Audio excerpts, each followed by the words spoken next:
Did you ever imagine yourself na ang magiging direksyon mo, magiging komedyante ka? Never. Isa lang tao naman talaga may kasalanan yan. Sino? Si Nova. Kumpleto lahat ng dialogue. Pagka okay na, take na. Abay, pinapalitan ni Nova yung dialogue, no? Ako naman, matatawa na lang ako, dadating ako, galing sa opisina. Buko siya, sabihin niya, sweetheart, kasi sweetheart tagon namin, no? Halika na, ligo na tayo. Yes. At tapos sasabihin ko, teka muna, ano muna ako, papalit ako ng damit ko. Sige, tanggalin mo na yung damit mo. Tanggalin ko, tapos punta ako ng banyo, di ba? Yun ang supposed to be na gagawin. Take na. Pasok na siya, tapos tatanggalin ko. Bilang hinila ako sa kama, tapos nagtakip ng kumot. Ginambol na ako doon, ginulo ko. Hindi, totoo yan, ha? Kaya ako naman siguro. Natatawa talaga ako dyan.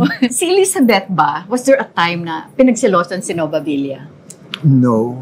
Not even once? Not even once. Ah, talaga? Alam mo bakit? Oo. Kasi alam na misis ko na hindi ko papatulan si Nova. Nova, oh.